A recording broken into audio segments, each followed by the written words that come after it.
UKLO 1 year masters. No IELTS required up to 5 years visa. High visa success rate. Congress సానుభూతిపరుడిగా మాత్రమే మీరు నాకు నిలబడ్డారు. రాజకీయం అంటే ఈ మధ్య భయం వేసేస్తుంది అన్న. ఎందుకు? ఎందుకంటే నా మెంటాలిటీకి బేసిక్గా మరీ ఆరేడు నెలలు ఇంకా భయం ఎక్కువైపోయింది.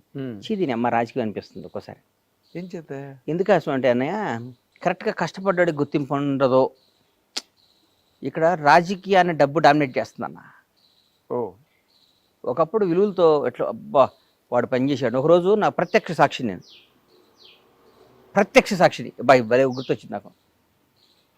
బొత్స సత్యనారాయణ గారు పిసిసి ప్రెసిడెంట్, నంబర్ 7 మినిస్టర్స్ కోర్సులో కూర్చున్నాం. మహానుభావుడు సోమయాజులు గారిని గురుగారు చచ్చిపోయారు. రాజశేఖర రెడ్డి గారు ఫైనాన్షియల్ అడ్వైజర్.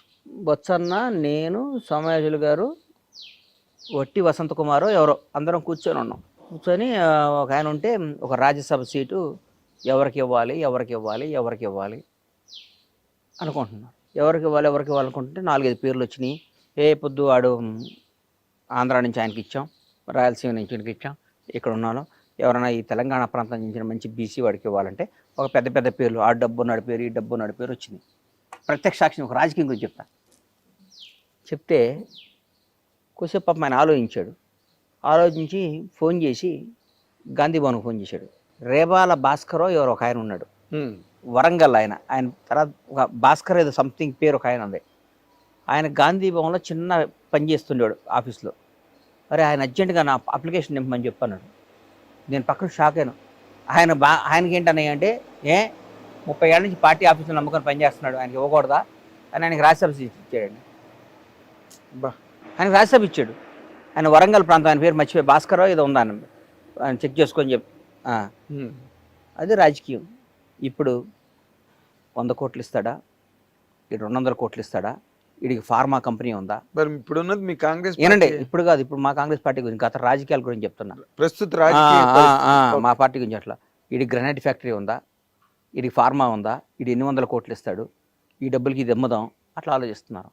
అట్లా ఆలోచించినప్పుడు కార్యకర్తకి ఎక్కడ న్యాయం జరిగింది? ఇక్కడ కార్యకర్త పార్టీ కోసం పిల్లని వదిలిపెట్టి అన్ని వ్యాపారాలు వదిలిపెట్టుకొని జెండా మోసి జై కాంగ్రెస్ జై టీఆర్ఎస్ జై టీడీపీ జై జనసేన అనే కార్యకర్తకి వాడు డబ్బు సంపాదించుకొని వాడు వ్యాపారం చేసి, వాడు వ్యవసాయం చేసి, వాడు వ్యాపారం చేస్తే వాడిని జెండా మోసి వాడు ఎవరు మోస్తారు? నువ్వు పిలుపునీయంగాల ధర్నాలు ఎవరు చేస్తారు? నువ్వు పిలుపునీయంగాల బంధువులు ఎవరు చేస్తారో? నువ్వు పిలుపునీయంగాల నీ మీటింగ్లకు వచ్చి జై ఎవరు కొడతారో? నీ జై కొట్టే అంటే వాడికి ఒక రోజు పోతుంది. వాడు సంవత్సరంలో ప్రతిపక్షంలో ఉన్నప్పుడు ఒక 50 రోజులు 60 రోజులు ఈ ధర్నాలు పనులు చేసి ఒక 50 రోజులు పండగలకు పోయి వాడు ఎక్కడ సంపాదిస్తాడు జీవితంలో? నిజమైన కార్యకర్త ఎక్కడ సంపాదిస్తాడు? చూడాలి కదా మనం. వాళ్ళని చూడకుండా వాళ్ళని ఈ గత గవర్నమెంట్లో ఈయన రియల్ ఎస్టేట్ చేసి 1000 కోట్లు సంపాదించాడు. ఆ స్కామ్ చేసి ఆ 1000 కోట్లని పార్టీ తీసుకుంటే 300 కోట్ల 400 కోట్ల డబ్బులు వస్తాయి. ఆ 400 కోట్లు మన పార్టీకి ఉపయోగపడతాయి అని ఆలోచించినప్పుడు రాజకీయం చేయడం ఎందుకన్నా? కరెక్ట్. నేనేం చెప్తున్నానంటే కార్యకర్తగా పుట్టడం తప్పు కాదు, మీరు కార్యకర్తగా చచ్చిపోవటం అంతే కదన్నా. మన కార్యకర్తగానే ఉండాలా? నువ్వు ఏ ఎండగా గొడుగు బట్టి కాదు ఏ ఎండగా గొడుగు బట్టి ఎవరి దగ్గర వీలైతే అంతమంది దోసుకొని ఇవాళ ఈ పార్టీలో ఉండి, రేపు ఇంకో పార్టీలో ఉండి, ఎల్లుండి ఇంకో పార్టీ వస్తే, నేను అంతకుముందు కాంగ్రెస్లో ఉండి తర్వాత టీఆర్ఎస్లోకి వచ్చి మళ్ళీ ఇవాళ కాంగ్రెస్లోకి వచ్చి రేపు మళ్ళీ ఇంకోసారి బీజేపీ వస్తే బీజేపీలోకి వెళ్ళిపోయి ఇంకోసారి ఇంకో పార్టీలోకి వెళ్ళిపోయేవాడిదే రాజ్యం. అవును, అదే ఇవాళ రాజ్యం అది. అంటే ఇప్పుడు ప్రస్తుతం నేను 7th క్లాస్ చదువుతున్నప్పుడు ముగిలిగిద్ద స్కూల్లో షాద్నగర్లో ఉన్నప్పుడు బయటకు వస్తే ఇందిరాగాంధీ చచ్చిపోయింది. ఆ రోజు నా గుండెలో పడిపోయింది, అయ్యో పాపం అమ్మని చంపేశారా అని. అప్పటి నుంచి నేను కాంగ్రెసే. ఉండకపోని అధికారంలో రాకపోని కాంగ్రెస్ అంటే ఇష్టం అని నాలాంటి అడిగి రాజకీయం పనికిరాదని ఫీల్ అవుతున్నాను నేను. కానీ మీరు బాగానే వ్యవహారకర్త కూడా, లౌక్యం లేకపోవడం, కుండబద్దలు కొట్టినట్టు మాట్లాడి ఇవన్నీ ఉండటంతో పాటు మీరు మంచి వ్యవహారకర్త. అంటే ఒక వ్యూహాన్ని కరెక్ట్ గా ఇంప్లిమెంట్ చేయలేదు. అవన్నీ ఉపయోగం లేదన్నా, దాన్ని డామినేట్ చేస్తుంది డబ్బు. ఇవ్వాలి మీ దగ్గర డబ్బు లేదండి? డబ్బున్నా కానీ డబ్బు అంటే ఇట్లా నేను 1000 కోట్లు నా దగ్గర లేవు, 1000 కోట్లు. ఇప్పుడు రాజకీయం సీటు కొనాలంటే 200 కోట్లు కావాలి. రాజకీయం డబ్బుతో అయిపోయింది, ముడిపోయిపోయింది. ఇలా పెరిగిపోయింది రాజకీయం. ఇంతకుముందు రాజకీయాలు కాదు, అది చంద్రబాబు నాయుడు గారు, రాజశేఖర రెడ్డి గారు రాజకీయాలు కాదు. అదే మీరు ఇందాక చెప్పినట్టు కాంగ్రెస్ పార్టీ ఆఫీసులో 30 ఏళ్ళుగా పనిచేస్తున్న అతన్ని తీసుకెళ్లి రాజ్యసభ ఇచ్చారు. ఆ రాజకీయం లేదు ఇప్పుడు. ఆ రాజకీయం ఎక్కడ ఉంది ఇప్పుడు? నిజం చెప్పండి. ఇప్పుడు లేదు. ఏ పార్టీలో ఉంది? ఏ పార్టీలో లేదు, ఏ రాష్ట్రంలోనూ కూడా లేదు. అంటే వాళ్ళని మనం తప్పుగా అనకూడదు. పార్టీని నడపాలంటే అది అవసరం. ఎగ్జాక్ట్లీ. అంటే ఇవాళ కాస్ట్లీ అయిపోయింది. ఎలక్షన్ అన్నది కాస్ట్లీ నేను కార్యకర్తలందరికీ చేతులు ఎత్తి మీ ద్వారా మళ్ళీ ఇంటర్వ్యూలు పద్దాలు ఇవ్వడం ఇష్టం లేదు చెప్తున్నా.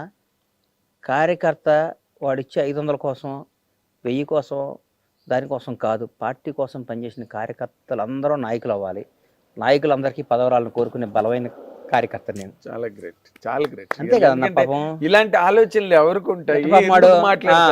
జెండా పాపం ఇలా విలేజెస్ ఉన్నారన్న, చాలా మంది చూస్తా. మా బూర్గుల షాద్నగర్ మా ఊరు చూస్తే టీఆర్ఎస్ వాళ్ళు కాంగ్రెస్ వాళ్ళు మాట్లాడుకోరు. ఇవాళ కూడా వాళ్ళిద్దరికి ఏ శత్రుత్వం ఉండదు, ఆస్తి తగాదు ఉండదు, కమ్యూనిటీ తగాదు ఉండదు, ఏ ప్రాబ్లం ఉండదు. ఆ టీఆర్ఎస్ వాడురా అన్నట్టు చూస్తాడు, ఏంటో వీడు కాంగ్రెస్ వాడని చూస్తాడు. ఇక్కడ పగల బాగానే ఉంటారు, నైట్ ఇద్దరు కలిసి మాట్లాడుకుంటారు. అన్న నువ్వు ఈ వ్యాపారం చేయి, నేను ఈ వ్యాపారం చేస్తుంటాను. అది ఎంత ద్రోహం అండి అది. చాలా చాలా. అది ఆ పని చేసే నాయకులు ఏం చేయాలండి మనం? అంటే రైవల్ పార్టీస్ మధ్యలోనే ఇలాంటి సందులు ఉన్నాయి. రైవల్ పార్టీస్ అనుకున్నవే. నువ్వు నిన్ను గెలిపించిన కాంగ్రెస్ కార్యకర్తల మనోభావాల దెబ్బతీసి, నిన్ను గెలిపించిన కాంగ్రెస్ పార్టీ కార్యకర్తల కసిని పణంగా పెట్టి వాళ్ళని గెలిపిస్తే, నువ్వు ఇక్కడ వచ్చి టీఆర్ఎస్ వాడికో ఇంకో బీఆర్ఎస్ వాళ్ళకో ఇంకో బీజేపీ వాళ్ళకి పనిచేసి వాళ్ళతో ఫ్రెండ్షిప్ చేసి వాళ్ళతో మాట్లాడితే కార్యకర్త నువ్వు ఎట్లా ఉంటుందండి? అప్పుడే ఆత్మాహుతి దళాలు తయారవుతాయి. అంత దూరం రాణించుకోకూడదు మనం, అంతేగా, అంత దూరం రాణించుకోకూడదు. ఇప్పుడు అవతలాడు ఎందుకు బలపడ్డాడు? వాడు గతంలో అధికారంలో ఉండి వాడు అన్ని చేసుకున్నాడు కాబట్టి బలపడ్డాడు. నువ్వు ఎందుకు వీక్ అయ్యావు? గత 10 ఏళ్ళు నువ్వు అధికారం లేవు, నీవంతా పోరాటం జరిపోయింది. పోరాడేవాడి దగ్గర పైసలు ఎక్కడ ఉంటాయి అన్న? పోరాడేవాడి దగ్గర నిజం చెప్పు, 100% ఎట్లుంటాయి అన్న? వాడు బదులు లేచిన కాడి నుంచి పోరాడాలి, ధర్నాకి వెళ్ళాలి, పార్టీని అదిగా పడాలి, రైలు రోకో చేయాలి, బస్సు రోకో చేయాలి.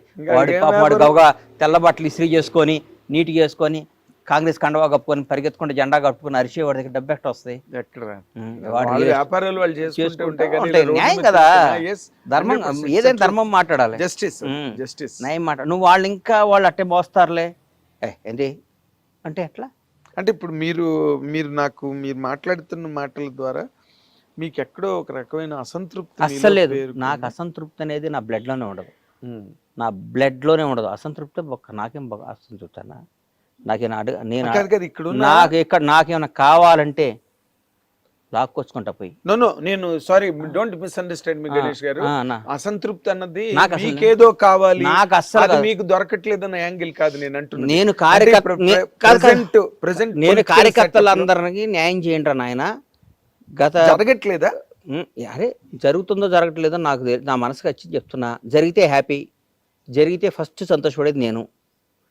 కాంగ్రెస్ కార్యకర్తలు అధికారికంగా హ్యాపీగా లబ్ధి పొంది తృప్తి పడితే ఫస్ట్ ఆనందించేది బండ్ల గణేష్. లబ్ధి పొందకపోతే ఇవాళ ఆంధ్రప్రదేశ్ ఉంది సార్, పక్కన ఆంధ్రప్రదేశ్ ఉంది. అవును. 5 ఏళ్ల తర్వాత చంద్రబాబు గారికి వాట్ ఈస్ లైఫ్ అనేది తెలిసింది. అవును. చంద్రబాబు కంటే గొప్ప పొలిటీషియన్ ఇండియాలో ఎవరు ఉన్నాడా? నిజం చెప్పండి, నిజం చెప్పండి. ఎవరు లేరు, అంత సీనియర్ వెటరన్ పాలిటీషియన్. నిజం చెప్పన్నా, ఇండియాలో మొత్తం 40 ఏళ్ల రాజకీయ పరిణామాలను చూసిన తొనకడో బెనకడో. 72-73 ఏళ్ళలో జైల్లో వేసిన తొనకలా బయటకు వచ్చాడు బాంచేత్. జైల్లోంచి నేను ఎట్లా వస్తాడా అని ఎదురు చూస్తున్నాను టీవీలో. షూ వేసుకొని అమ్మ సింహంలా బయటకు వచ్చాడు. ఆ లోపల ఏ క్షణం ఏం చంపేస్తారని భయంతో కూడా. అవును, అంతకంటే గొప్ప పాసిబిలిటీ ఏం జరగడానికి ఎవరైనా ఉన్నారా? ఊరికి అడుగుతున్నా.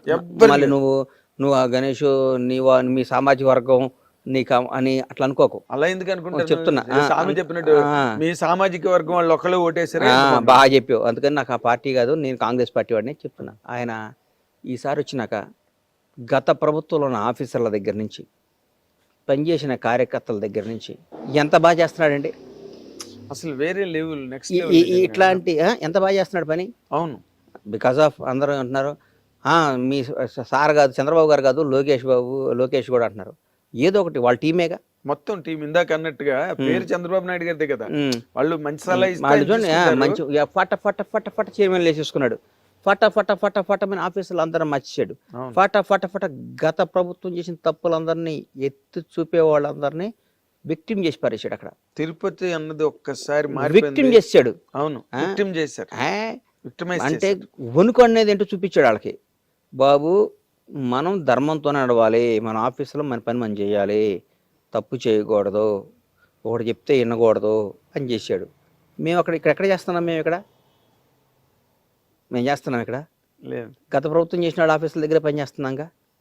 అన్న నువ్వు మా దగ్గర అకౌంటెంట్ శ్రీనివాస్ గారు ఉండేవాడు. మా అకౌంటెంట్ శ్రీనివాస్ గారు ఒక 1 year దాదాపు 13 ఏళ్ళు పనిచేశాడు నా దగ్గర. నేను ప్రొడక్షన్ లేదు కదా శ్రీనివాస్ గారు, ఇక్కడ జాబ్ చేసుకోండి, మన సినిమా చేయట్లేదు కదా. పాపం ఆయన చాలా మంచోడు, బాగా చదువుకున్నాడు. చేస్తే వేరే కంపెనీలో జాయిన్ అయ్యాడు. పేరెందుకులే, జాయిన్ అయితే ఇప్పుడు కూడా ఈ రోజుకి కూడా నేను ఆయన పాపం జీతం వేయను, ఆయనతో ఏం చేయను. ఫోన్ చేసి సార్ ఇమ్మీడియట్గా ఫ్లైట్ టికెట్లు బుక్ చేయండి అని చెప్తా. సార్ కొంచెం మన ఇన్కమ్ ట్యాక్స్ ఆ పని చూడండి అని చెప్తా. శ్రీనివాస్ గారు పలానప్పుడు మన పలానాది ఉంది కదా, అదేమైందో చెక్ చేయండి అని చెప్తా. అన్ని పనులు చేస్తాడు. ఎందుకు చేస్తాడు? నా దగ్గర 13 ఏళ్ళు పనిచేసాడు అన్న ప్రేమ ఉంటుందిగా. ప్రేమ ఉంటుంది, 100% ఉంటుంది. ఆ టైంలో మీరు చూపించిన ఆదరణ ఉంటుంది కదా. అవుతుంది.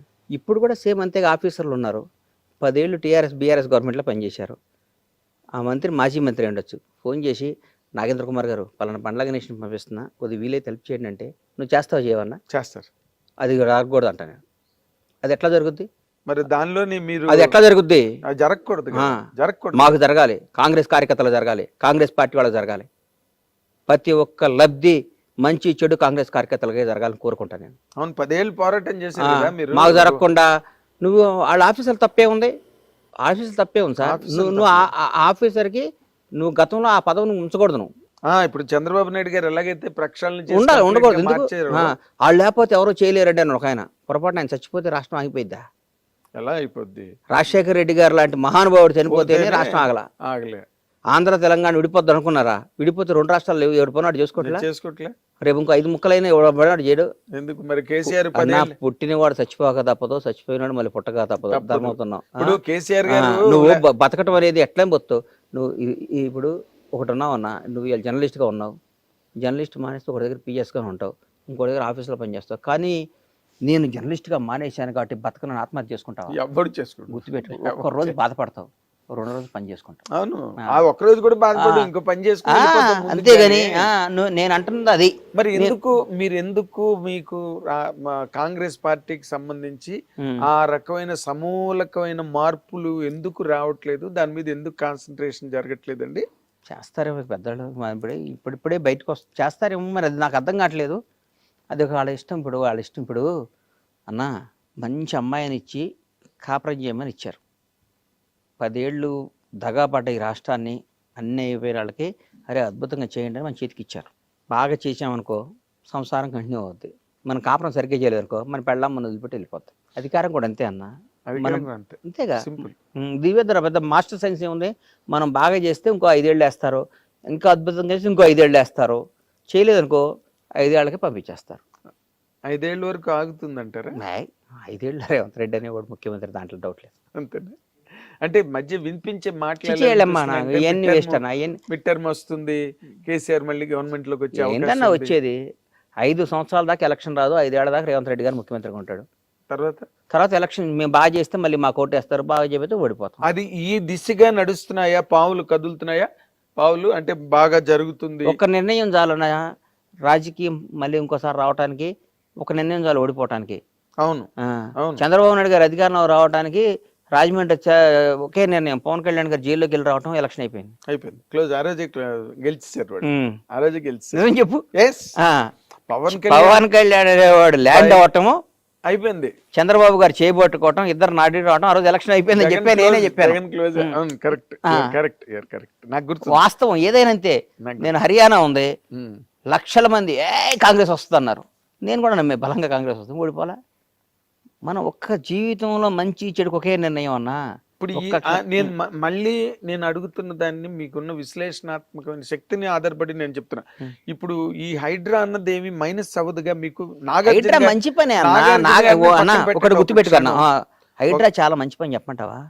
ఇప్పుడు అంటే చెరువులు నేను హుస్సేన్ సాగర్ పక్కన అన్ని కట్టారు, ఉస్మాన్ సాగర్ గండిపేటలు అన్ని పక్కన ఇల్లు కట్టారు. అవును, నేను ఒకటే అడుగుతా, నువ్వు హైడ్రా మంచిదో కాదో నువ్వు చెప్పు. ఈ చెరువులు అన్నిటిలో నువ్వు కూర్చున్న మలాలు మూత్రాలు అన్నీ చెరువులో కలుస్తున్నాయి. ఆ నీళ్లు మొత్తం తీసుకొచ్చి మళ్ళీ కడిపి మంచినీళ్ళుగా నీకు ఇస్తున్నారు, నువ్వు తాగుతావా? నిజంగా నువ్వు తాగుతావా? ఎవరు తాగుతాం? అది అది అది తాగుతాను అంటేనేమో హైడ్రా మంచిది కాదు. పక్కాడు అశుద్ధాలు కూడా మేము తాగుతామండి, పక్కాడు వాడు ఉచ్చబోసినా వాడు ఎరిగినా దాన్ని వాటర్లో కలుపుకొని తాగుతామంటే హైడ్రా చెడ్డది. చెడ్డది. చీ దీని అమ్మ హైడ్రా చాలా తప్పు నిర్ణయం తీసుకున్నాడు రేవంత్ రెడ్డి గారు. కానీ మనకి మంచి నీళ్ళు ఇవ్వాలి, మంచి గాలి ఇవ్వాలి. బెంగళూరు లాగా వర్షం వస్తే మునిగిపోకూడదు, ఢిల్లీ లాగా కాలుష్యం కాకూడదు, బాంబే లాగా గజిబిజి కాకూడదు, మెడ్రాస్ లాగా వరదలు వచ్చి కొట్టుకుపోకూడదు. మనం హాయిగా బతకాలి అని ఉంటే ఈరోజు తాత్కాలికంగా కొంతమంది బాధ ఉండొచ్చు, కానీ భవిష్యత్తుకు హైడ్రా వరం. నీ రాజకీయ లబ్ధి కోసం మేము పల్లె నిద్ర, ముసీర్ నిద్ర, ఇంకో బుధర అనొచ్చు, కానీ రాజకీయ లబ్ధి నిజంగా పెట్టి హైడ్రా వాళ్ళందరికీ వేరే ఇళ్ళు ఇస్తున్నాడుగా, బ్రహ్మాండం ఇళ్ళు ఇస్తున్నాడుగా, బ్రహ్మాండం ఇళ్ళు ఇస్తున్నాడుగా. ఏమంటే ఇప్పుడు కొట్టేశాడు, నువ్వు అందరూ ఎందుకు కొట్టట్లా? చాలా మంది కొట్టేసుకున్నా తప్పున్నాళ్ళే కొట్టేసి దానికి మనం తప్పు అనుకుని ఆ రోజు మనకి బాధ అనిపిస్తుంది. ఫోటో అన్న ఎవడైనా చచ్చిపోయినప్పుడు అనవసరంగా చచ్చిపోయాడండి, చాలా మంచివాడండి వీడు, బ్యాడ్ లక్ అండి అని మనం చచ్చిపోయినప్పుడు పోయి అంటాం కదా. అవును. మళ్ళీ కారు ఎక్కంగానే మన ఫోన్లో వచ్చి మిస్డ్ కాల్ చూసుకొని ఏమండి మా ఫ్రెండ్ చచ్చిపోతే ఇల్లు వచ్చామండి, ఇంకేంటి కబుర్లు, నేను బ్యాంక్కి వస్తున్నాను మీరు వచ్చేయండి బ్యాంక్కి అనగానే అయిపోయి. ఇంటికి వెళ్ళి స్నానం చేసామా, గౌగా షేవింగ్ చేసుకున్నామా, టిఫిన్ చేసామా, మన పనిలో పడిపోయాం. మళ్ళీ 15 రోజులు వీలైతే వస్తాం, లేకపోతే రాహం. మనం ఇప్పుడు ఆడు చచ్చిపోయాడు అని ఇట్లా ఏలు చూస్తే మనం చచ్చిపోయేటాక చూడరాడు మనకి, మన పనులు అదే. అందుకని జీవితం అనేది ఇప్పుడు ఇంకొక మాట గణేష్ గారు, చాలా విచిత్రంగా కొండా సురేఖ్ గారు ఆ విధంగా మాట్లాడినప్పుడు కూడా మీరు ఏం మాట్లాడలేదు ఎందుకు అంటే నాకు అర్థం కాని ప్రశ్న మాత్రం అడుగుతున్నాను సుమండి. నేను నిబద్ధత గల కాంగ్రెస్ కార్యకర్తని. మా వాళ్ళు ఇప్పుడు నా కొడుకు తప్పు చేసినా, నా కొడుకు దొంగ అని నేను అనలేను, నా కొడుకు తప్పు చేసిన నేను అన్నాను. నా మనసులో ఉండే పర్సనల్గా అక్క నువ్వు అట్లా మాట్లాడుకుంటే బాగుండేది అని అంటా కానీ నేను అనలేదు. కలిసినప్పుడు చెప్తా అక్క అంటాను, అంతేగాని నేను విపరీతంగా ఎదురు తిరిగి మాట్లాడింది. అంటే మనం బేసిక్ గా సినిమా పర్సన్స్, మీరు అన్నట్టుగా సినిమా ఇండస్ట్రీని మించిన ఇండస్ట్రీ లేదు. మనం 30-35 ఏళ్ళగా నేను ఆవిడకి పర్సనల్ కలిసినప్పుడు చెప్తా అక్క అట్లా అనమాకలేక అని చెప్తా. పబ్లిక్ అయిపోయింది అసలు సమంత గురించి ఆవిడ ఆ విధంగా మాట్లాడడం ఏంటి, నాగార్జున గారి ఫ్యామిలీని ఆ విధంగా రచ్చకెక్కించడం ఏంటి, మీలాంటి వ్యక్తి ఊరుకోవడం ఏంటి అన్నదే నాకు అర్థం కానిది. ఇదేం ప్రశ్న కాదు, నా సందేహం. నేను కాంగ్రెస్ మనిషిగా నేను ఏం మాట్లాడలేనన్నా, ఆవిడ అనుకుని ఉంటే బాగుండేది, ఆవిడ అక్క అనుకుని ఉంటే బాగుండేది. పొరపాటు అన్న మనుషులు నాకు పొరపాట్లు చేస్తారన్న. అదే కేటీఆర్ గారి మీద అక్కస్సుతో ఆవిడ ఆ అక్కస్ అంతా డైవర్ట్ చేసి వీళ్ళు భుజాల మీద తుపాకీ పెట్టి కేటీఆర్ ని పేల్చడానికి ట్రై చేసిన సందర్భం అది. నేను ఆ తర్వాత దాని మీద వీడియో కూడా చెప్పాను, చాలా పొరపాటు అది. ఎందుకంటే అయిపోయింది, చిన్న కోర్టులో ఉన్న వ్యవహారం మనకి ఎందుకు లేనా. అవునా, కోర్టుకు వెళ్ళారు కదా, అవును చూసుకుంటారు అది. ముఖ్యమైన విషయం, మీరు అసలు సినిమా నిర్మాణం అన్న దానికి మీరు ఎందుకు దూరంగా ఉన్నారు? దూరంగా లేనన్నా, అనుకోకుండా దూరం జరిగింది. అదే మరి నా గమ్యం, నా అదంతా సినిమానే. తప్పకుండా సినిమాలు తీస్తా, తప్పకుండా ఇండస్ట్రీని బ్లాక్ బస్టర్లు ఇస్తా, అందులో డౌటే లేదు. అంటే ఎప్పటి నుంచి నేను అనుకుంటున్నా ఈ మంచి సినిమా తీస్తే అన్న ఎంట్రీ ఎట్లా ఉండాలంటే, ఎట్లా ఉండాలంటే మామూలుగా ఉండకూడదు, అట్లా ఉండాలి, అట్లా తీయాలి. ఏదో సినిమా తీసాం ఎంతసేపన్నా రోజు 10 క్లాపులు కొట్టచ్చు. కరెక్ట్. బట్ చిరంజీవి గారితో మీరేమి ప్లానింగ్ అవకాశం లేదా? మీరు అడిగారా? ఎందుకంటే ఇప్పుడు మీరు చాలా అత్యంత సన్నిహితులు వాళ్ళ కుటుంబానికి అని. అట్లా మనం అది నేను అనుకుంటున్నా కదా, వాళ్ళు అనుకోవాలిగా. అట్లా అదేముంది కానీ చిరంజీవి గారు తెలుగు జాతికి సన్నిహితులు. అఫ్ కోర్స్ ఇండస్ట్రీలో ఎవరికి ఏ కష్టం వచ్చినా ముందు నేనున్నా అని రియాక్ట్ అయ్యే మహోన్నత వ్యక్తి. నాకు అసలు డౌటే ఉంది.